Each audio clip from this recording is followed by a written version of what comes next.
할렐루야. 오늘 그 본문 제목처럼 거룩한 신부, 거룩한 신부.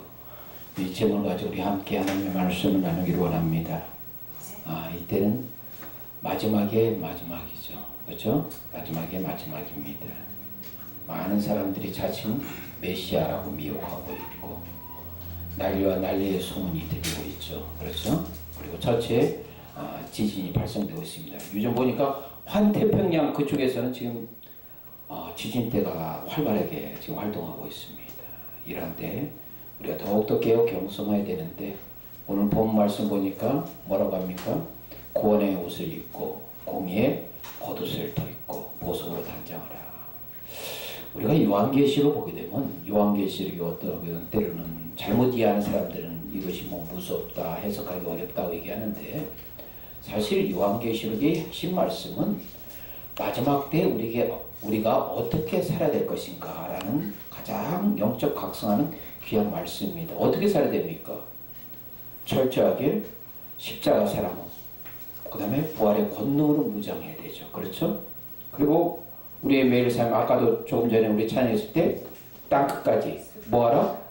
복음 전하는 거. 땅끝까지 복음 전하는 거예요. 땅까지 복음 전하고 늘 깨어 경성하고 기도하고 이것이 다시 오실 예수님 맞이할 준비하는 귀한 믿음의 삶이라는 것이죠. 오늘 본 말씀의 이사야 61장, 보통 이사야 40장 이후 부분에 대해서는 이스라엘의 회복 부분에 대해서 이해하는 말씀이죠. 본 말씀에서는 그 회복의 이스라엘 백성의 회복의 가장 아름다운 모습 세 가지를 보여주고 있습니다. 그것은 무엇입니까? 구원의 옷을 입어라. 공의의 겉옷을 입고 보석으로 단장하라. 어떻게 보면 우리 신앙생활에서 오늘날 우리 신앙생활을 적용한다면 어떤 겁니까? 가장 핵심적인 것을 터치하고 있어요. 오늘 말씀이. 자, 이러한 핵심적인 상황에서 우리가 나아갈 때 어떻게 이 단계로 갈 수가 있는가? 첫 번째, 바로 구원의 옷을 입어야 된다. 구원의 옷을 입어야 된다는 것이죠. 자, 구원의 옷을 입는다. 어떻게 보면 운유적인 표현을 쓰고 있죠. 옷. 비주얼을 통해서 뭔가 확실하게 우리에게 보여주고 있습니다. 구원의 옷을 입어라. 구원의 옷을 입는다는 것은 확실하게 우리 신앙에 있어서 무장하는 것입니다. 구원. 오늘날 우리에게 있어서 확실한 구원에 대한 무장은 무엇이죠? 우리가 하나님 앞에 죄인인 것과 예수님이 그리스도시고 예수님이 주님이시다. 이런 확신에 우리가 있는 것이죠. 뉴욕 같은 데에서 왜 초고층 건물이 우뚝 씁니까? 그 바닥에 뭐가 됐겠냐면 암석층이에요. 그러니까 초고층 건물이 올라갈 수 있는 확실한 기초가 된다는 것이죠. 믿음은 바라는 것들의 실상이요, 보지 못하는 것들의 증거라고 했죠. 실상은 무엇입니까? 헬라어로서 슈퍼스타시스, 확실한 기초와 기반이 된다는 것입니다. 우리 믿음에 있어서 확실한 기초와 기반 누굽니까? 바로 예수 그리스도였잖아요. 예수 그리스도. 확실한 신앙 고백을 통해서 이 굳건한 우리 신앙을 가질 때 우리가 어떤 환경이나 또한 우리의 처한 모든 상황에서 결코 흔들림이 없다는 것입니다. 주님께서 우리에게 요구하시는 것은 바로 그러한 확실한 구원의 확신인 것입니다. 자, 요즘도 보면 신천지나 하나님께 이단들이 상당히 교회 다니는 사람을 미혹합니다. 근데 저는 아무리 이해하고 싶어도 이해가 안 되는 게 뭐냐면 어떻게 신천지들이 미혹할 때 목사님들이 거기에 미혹되고 장로님들이 미혹되고 권사님들이 미혹되는지 아무리 이해하고 싶어도 이해가 안 돼요. 그들의 거짓된 사상에 있어. 왜 이끌려갑니까?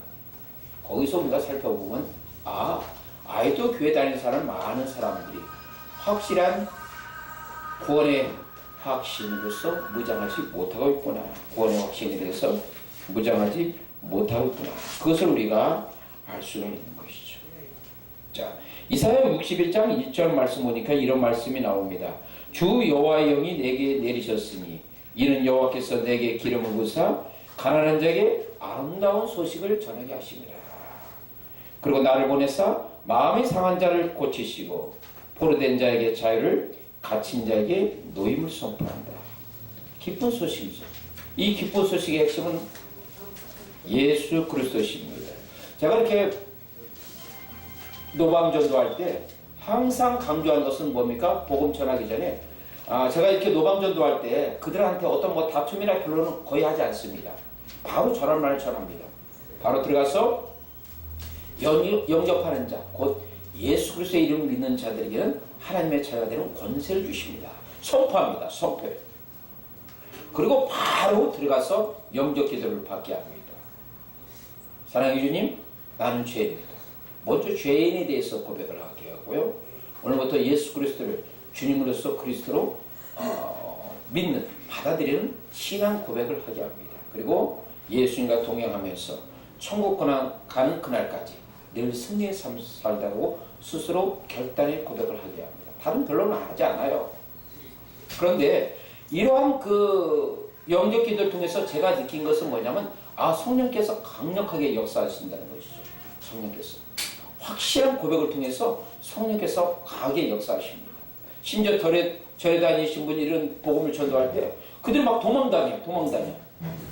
그리고 오지도 않는 전화를 막 받는다고 전화 받는 신용을 하고 오더라고요. 그래서 이 강력한 이 복음이 그들의 영혼을 뒤흔들고 있구나. 그래서 우리가 복음 전할 때 이런 확실한 이 선포가 필요합니다. 또 하나 우리가 알아야 될 것은 우리 신앙 고백에 있어서 확실한 고백인 것입니다. 그래서 마음에 믿어서 의에 이르고 입으로 신해서 구원받는다고 이야기하고 있죠. 그런데 마음으로 믿어서 의에 이르고 입으로 신해서 구원받는다. 이것을 우리가 어떤 피상적으로 선포하거나 받아들여서는 안 된다는 것입니다. 여기에서 가장 중요한 부분이 우리가 고린도전서 2장 4절 그 이후 부분에 사도 바울이 선포한 그 메시지에서 상당히 중요한 교훈을 주고 있습니다. 내가 너에게 나가서 복음을 전할 때 말과 지혜의 아름다운 것을 하지 아니했다.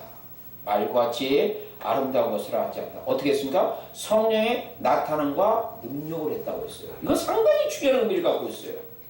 왜 그렇습니까? 사도 바울이 이 소아시아 지방에서 복음 전하고 나서 비두니아 동쪽으로 가서 더욱더 복음의 영역을 확충하려고 할 때 성령께서 막았습니다.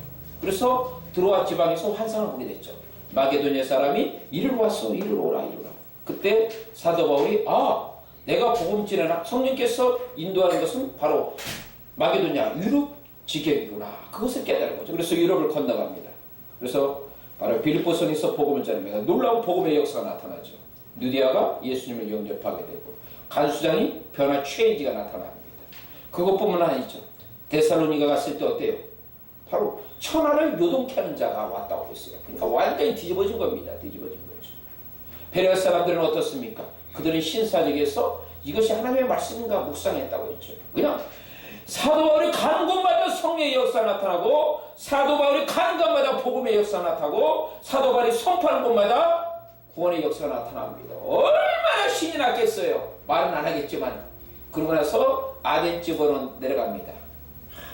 아덴 지방 가니까 사도 바울이 어떤 생각이 이것은 최고의 지성의 도시였어요. 그러자 사도 바울이 이제 좀 생각을 바뀝니다. 내가 이제 빌립보서, 데살로니가, 베레아 여기서 이렇게 최인지 변화시킨 것처럼 이 아덴 도시를 완전히 복음으로 뒤집어버리겠다 했는데 뭡니까? 그래서 설교 준비를 잘 합니다. 여러분들 그 사도행전 17장 말씀 보게 되면 사도 바울이 설교한 내용들이 거기에 기록되어 있습니다. 아주 최고의 설교예요. 그런데 결과는 어떻습니까? 구원받은 사람들이 소수였어요. 아레오바고 가는과 그의 몇 사람만 예수님을 믿었다 그랬어요. 이때 사도 바울이 어떤 것을 깨달았을까요? 복음을 전하는 것은 내가 설계된 어떤 탁월한 기술, 말과 지혜의 아름다운 것으로 사람의 영혼이 바뀌는 것이 아닙니다. 무엇입니까? 성령의 나타남과 능력이다. 아멘. 이것이 우리가 예수 믿는 이 변화의 역사도 나타난 것입니다. 뭡니까? 마음으로 믿어 의뢰고 입으로 신해서 구원받는다는 것은 단순히 우리의 입술의 고백으로서 그쳐서는 된다 안 된다? 안 된다는 거예요. 성령의 나타남과 능력이 있어야 되는 것입니다.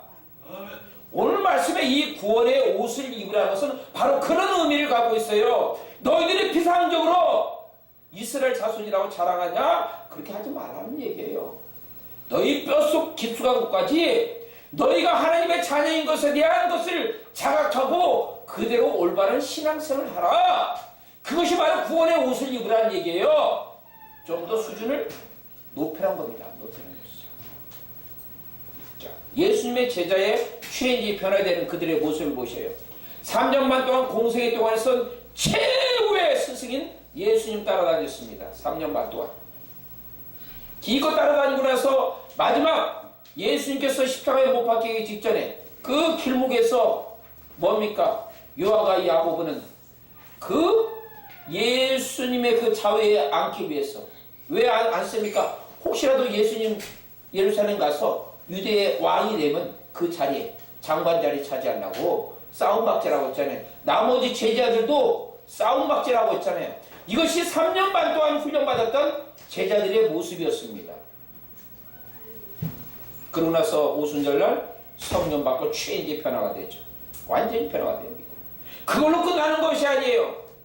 제자들의 최후의 단계는 어디입니까? 마지막 어때요? 순교의 자리로 가는 거예요. 순교의 자리. 순교의 자리. 베드로 보셔요.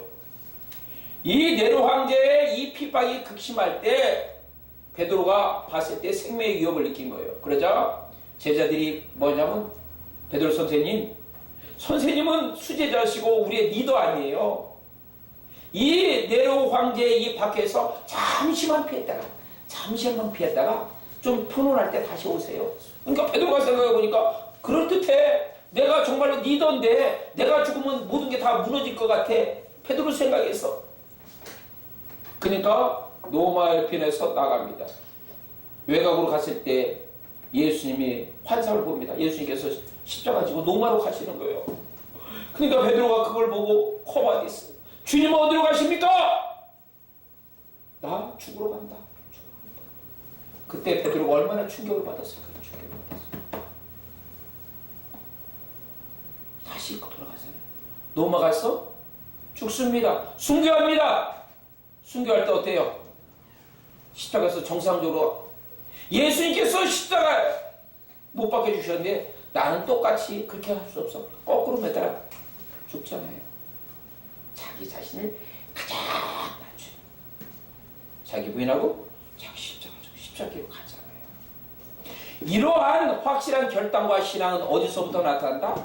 확실한 구원의 확신. 무엇을 통해서? 말과 지혜의 아름다운 것으로 지식적으로 받아들인 것이 아니라 성령의 나타남과 능력을 통해서 나는 하나님의 자녀야. 거기서 누구든지 그리스도 안에 있으면 새로운 피조물이다. 그 놀라운 그 새로운 리프레셔, 새롭게 하는 부분에 대해서 여러분 요한계시록 21장 5절 보게 되면 하나님께서 뭐라고 말씀하십니까? 내가 만물을 얻은가? 새롭게 하라. 새롭게 한다. 얼마나 어마어마한 말씀이에요. 만물을 새롭게 한다는 거예요. 이런 말씀을 선포하시잖아요. 그 자리로 들어가는 우리의 걸음은 뭐 됩니까? 확실하게 구원의 확신. 삶의 자리에서 나가는 거예요. 구원의 확신을 통해서. 두 번째, 우리에게 있어서 필요한 것은 무엇입니까? 공의의 겉옷을 봐라. 공의의 겉옷을. 무엇을 가르칩니까? 바로 성도의 어떤 옳은 행실이죠. 하나님의 의. 그 의는 무엇입니까? 우리가 로마서 3장 21절 말씀에 율법 외에 하나님의 한 의가 나타났어. 율법과 선지자로서 증거를 받은 것입니다. 로마서 3장 25절 말씀 보니까 예수님께서 보니까 우리를 위해서 화목제물이 됩니다. 힐라스토리. 자기 모든 것을 바쳤다는 것이죠. 그러기에 그것을 로마서 5장 8절 말씀입니까? 우리가 아직 죄인됐을 때 예수님께서 십자가에 못 박혀 죽으심을 통해서 하나님께서 우리에게 대한 사랑을 뭡니까? 확증하신 거예요. 이러한 하나님의 이루심, 구원의 역사는 무엇을 통해서? 우리에게 공의의 겉옷을 덧입기 위해서입니다. 그러니까 한마디 말해서 공의의 겉옷을 덧는다는 것은 우리 인생이 어떤 삶을 살아야 됩니까? 빚진 인생이 돼야 돼요. 빚진 인생. 사도 바울이 뭐라고 하고 있습니까? 내가 죄인 중에 괴수라. 내가 복음을 전하지 않으면 내가 화가 있을 것이다. 그 의식 속에 뭡니까? 빚진 마음을 갖고 있어요. 주님에 대해서, 복음에 대해서 빚진 마음을 갖고 있어요. 그러니까 자기의 삶이 공의의 겉옷으로 덮는 거예요. 하나님을 영화롭게 하는 그 삶이 되는 거예요.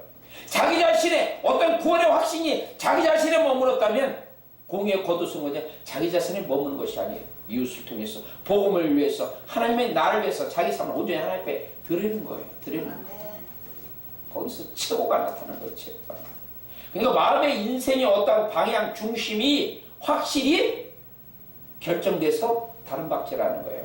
그러니까 사도 바울이 뭐라고 이야기했습니까? 내가 다른 박질할 때 향방 없는 것처럼 하지 말고, 어떤 주먹을 칠 때 허공을 치는 것 같지 않다. 이런 표현을 썼어요. 이건 뭐냐면 사도 바울이 썼던, 아까도 얘기했죠. 공의의 옷, 구원의 옷, 은유를 썼잖아요. 그와 마찬가지로 사도 바울도 은유를 썼어요. 메타포를 쓴 겁니다. 그 당시에 그리스나 이 로마에서 경기가 있었죠. 권투, 레슬링, 뭐 달리기 이런 운동 경기가 있었는데 그 운동 경기를 뭘로 표현했습니까? 메타포, 은유로 표현했어요. 내가 달릴 때 방향 없이 달려야 되니까 아니면 방향이 있어야 되니까 방향이 확실하게 정해졌어요. 표대를 향해서 그리스도 예수 안에서 예수님 앞에 잡힌 바 된 그것을 잡고자 달려가는 거예요. 확실한 방향이 있는 거예요. 확실한 목적이 있는 거예요. 그 목적이 있을 때 우리 인생은 뭔가 목적에 따라서 이끌림받는 종교적 인생이 된다는 것이죠. 그것이 중요해요. 공의의 꽃을 입는 나의 삶 속에서 빛의 마음을 가지고 나가는 겁니다. 어떻게 하면 주님을 기쁘시게 하는 건가? 확실한 방향을 정해서 하는 거예요. 그런데 그렇게 했을 때 허공을 치는 것 같지 않다고 했어요. 그것은 뭘 의냐면 경기에서 권투 경기를 이야기하고 있습니다. 우리가 이렇게 아마에서 권투를 할 때 보면 아무리 주먹을 많이 휘둘러도 그 내가 휘두른 주먹이 상대방의 어떠한 점수 포인트 치는 거기에 터치가 안 되면 점수를 받을 수 있을까요? 없을까요? 없어. 내가 1000번만 주먹을 휘둘러도 그 휘두른 주먹이 상대방의 몸에 맞지 않으면 포인트를 맞지 못해요. 우리 신앙의 삶도 마찬가지란 겁니다. 방향 없이 제멋대로 하지 말라는 얘기예요. 여호수아가 모세 위에 리더십을 받았을 때, 이양받았을 때 어떠니까? 여호수아 1장 7절 8절에 있어요. 너는 율법과 계명에 대해서 좌우로 치우쳐라, 치우치지 말라, 치우치지 말라. 그것을 다 지켜보아라, 행하라.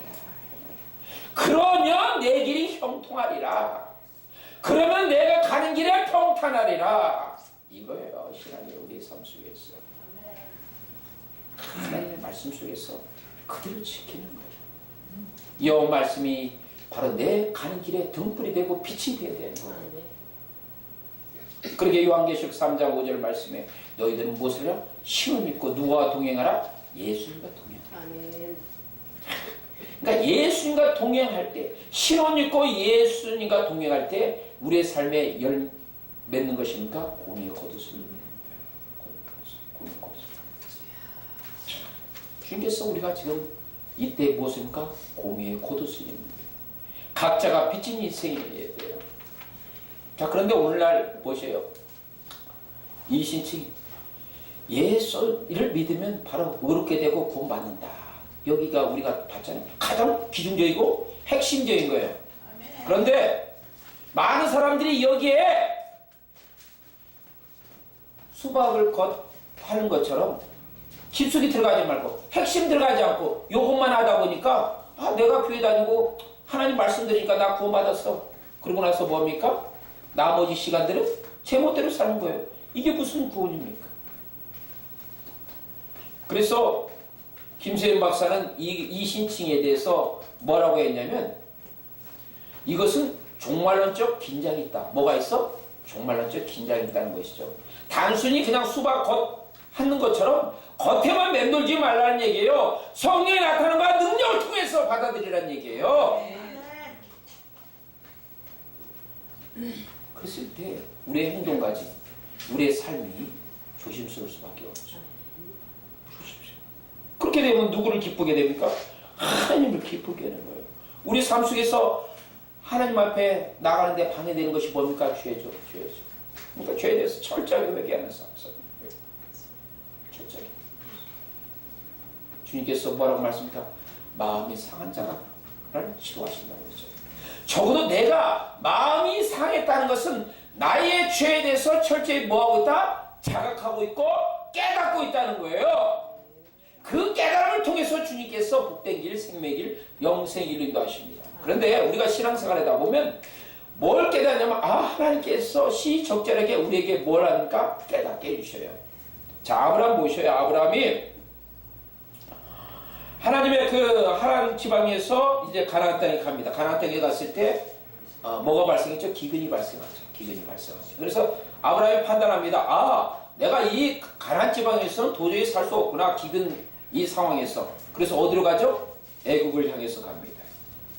그런데 놀라운 것은 여러분들이 아브라함이 애국으로 갔을 때 그 국경 지역에 이르렀을 때 하나님께서 아브라함에게 뭘 주십니까? 깨달음을 주십니다. 뭘 주셔? 깨달음. 어떤 깨달음입니까? 내가 내 아내 사라와 같이 애굽에 가게 되면 내가 죽을 수 있겠구나. 왜 죽습니까? 그 당시에 사라의 아브라함 아내 사라가 왜 미모가 탁월해서 이뻤어요.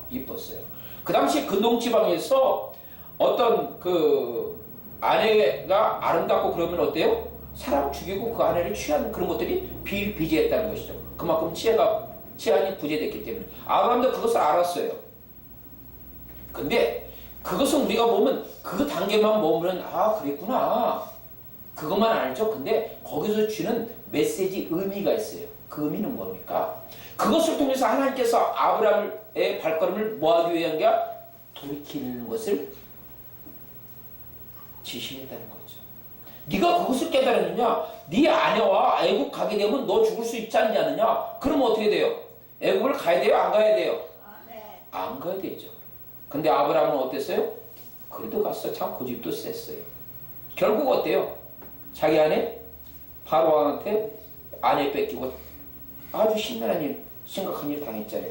하나님 물론 기적적인 보아심 통해서 많은 재물을 이끌고 다시 나왔지만은 그러나 그 과정 속에서 얼마나 아브라함이 부끄럽겠어요.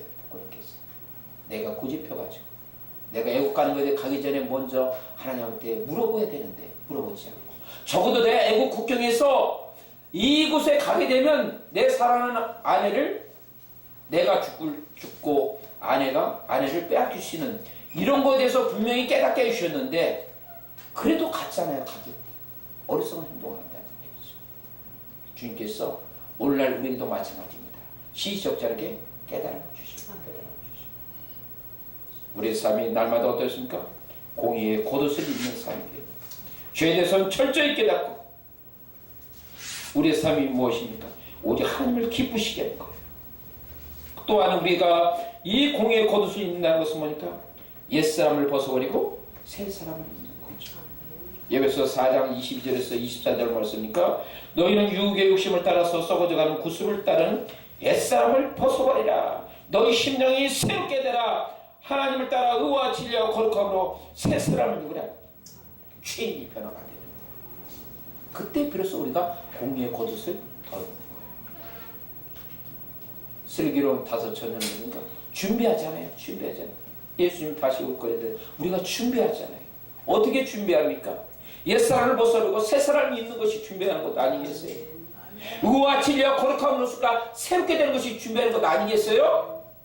신혼 입고 예수님과 동행하는 것이 준비하는 것 아니겠어요? 그것을 원하신다는 것이죠. 그러할 때 마지막 세 번째 뭡니까? 보석단장하라. 보석단장. 이 보석단장에 대해서는 우리가 디모데후서 4장 7절 8절에 뭡니까? 내가 선한 싸움을 싸우고 내가 달려갈 길을 마치고 믿음을 지켰다. 이제후로 주님께서 나를 위해서 뭡니까? 의의 멸류관을 예비하셨다. 나뿐 아니라 주의 나타나심을 삼하는 모든 자에게 무엇이 예비됐다? 의의 멸류관이 예비됐다. 멸류관을 바라는 사람. 이것이 바로 보석단장하는 겁니다. 아름다운 최고의 신부가 보여 아주 최고의 그 멸류관을 우리가 준비해야 되죠. 근데 그것이 이미 이 땅에서 이루어지고 있다는 거죠. 요한계시록 3장 보게 되면 빌라델피아에게 너희가 이미 받았던 그것을 상급을 빼앗기지 말라고 하잖아요. 우리 하나님의 백성들 우리의 삶이 의와 진리와 거룩함으로써 예수님과 동행함을 사고 하나님을 기쁘시게 살 때 우리에게서는 풍성한 열매가 이미 차곡차곡 쌓이고 있습니다. 이것을 풍성하게 맺어도 어떻게 맺어야 된다? 풍성하게 맺어야 된다.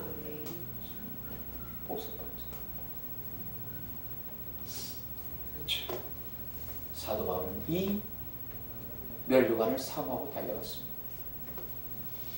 내가 달려갈 길. 그 다음 내가 복음을 전하는 거에 위해서는 나의 생명조차 조금도 아끼지 않겠다.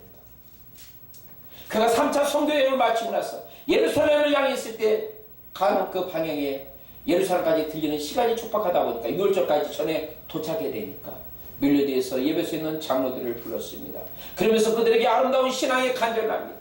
내가 널 위해서 얼마나 눈물을 흘렸고 내가 널 위해서 얼마나 기도했는가. 내가 떠날 때 악한 자가 너희들의 미혹하는 것들이 있는데 내가 널 위해서 기도했다. 무슨 마음입니까? 정말 사랑하는 마음 아니겠어요? 이러한 사랑의 마음이 우리의 삶의 자리에서 늘 충만할 때 우리에게 풍성한 아름다운 보석으로서 준비된 것이 마련된 것이 의인을 원해서 마련된 것이. 자, 이것이 요한계시록 21장 22장 보게 되면 그 성도들이 누리는 영광, 왕같은 제사장으로서 어떤 겁니까? 영광과 존귀라. 영광과 존귀. 그것을 누리잖아요. 영광과 존귀. 잠시 있다 사라진 것이 아닙니다. 영원부터 영원까지 우리가 영광과 존귀를 누리는 거예요. 누구한테 그 상급을 줍니까? 보석단장하는 자. 보석단장. 면류관을 준비하고 예배하는 자에게 그러한 상급이 예외됐습니다. 그 영광의 하나님, 보좌에 앉으신 영원하신 하나님 앞에 우리가 가까이 간다는 것만 해도 영광이에요. 영광이에요. 여러분, 천지를 지으신 창조 하나님, 그분 앞에 우리가 가까이 간다는 것이 어떤 의미가 모르시죠? 어마어마한 거예요. 요한계시록 21장 22장에서 바로 그것을 보여줍니다. 너희들이 하나님의 백성들이 하나님과 가까이 가는 것, 거기서 장막을 하고 영원토록 머무는 것, 그것이 어마어마한 축복이다. 그 축복을 깨닫는 자는 이 땅에서 무엇입니까? 구원의 옷을 입고 공의의 겉옷을 입고 보석단장으로서 다시 오실 예수님 맞이할 준비를 하는 거예요. 깨어 경성하십시오. 주님 오실 때가 매우 가까웠습니다. 이때 더욱더 기도하시고 더욱더 땅끝까지 복음 전하시고 찬양과 기쁨을 통해서 주님 앞에 드려지는 삶 매일 주님 앞에 바쳐지는 존귀한 인생 되기를 축원합니다.